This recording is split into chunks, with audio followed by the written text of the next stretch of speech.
लोगोफोर हेल' गुड इभिनिं लोगोफोर बेलासिनि गोजोन हामलायनायखौ बयनिसिमबो बावहरनाय थाबाय दिनै दुर्गा फुजा फार्स्ट जाजेनदों दिननिफ्राय जाबाय जोङो दा बेरायहैनो नागिरदों नायनि बबेयाव मोजां जासिनदों नोंथांमोनाबो भिडिअखौ इन्टारेस्ट मोनदोंबा नायलांबाय थादो लोगोसे साबस्क्राइब खालामदो लाइक खालामदो कमेन्ट खालामदो फुजा मोनथारसै मोनसे बिराद मोजां जादों हनै साजायदों डेक'रेसना मोजां जादों हाब बिदिलै फट'शुट लायसै ना गोगोम फट' खेबजागोन आं 800थासो खेबजागोन आं मबाइलजोंनो माबायदि मोनदों नों दिनै फुजा फार्स्ट जाजेननायाव गोसोखौ फार्स्ट टाइम दहायहाय माने न'आव थाबा बिराद गोसोखौ बिराद बादोंमोन आरोखि ना आं दिनै फुजायाव थांला बायदि मोनदोंमोन ओमफ्राय दिनै दा नायफैनानै एसे मोजां मोनबाय गोसोखौ एसे बेरायनोसै आरो ना नोंथांमोनाबो नायलांदो माबायदि जायो गिदलै बिराद मोजां जादों नै नायफैनो हागोन बयबो वाव बिउटिफुल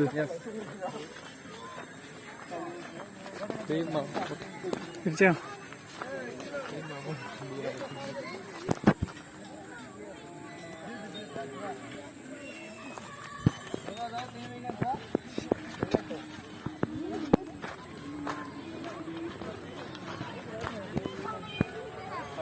आदा माबायदि जायगाया मोजां हिट ना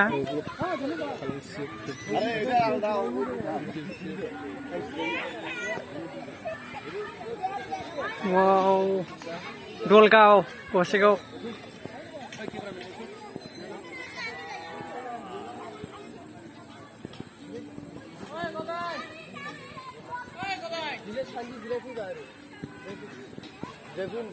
wow photoshoot लाबायबो नै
बेयाव मोनसे दङलाय नै बेनाबा माबायसा नै बेनि ने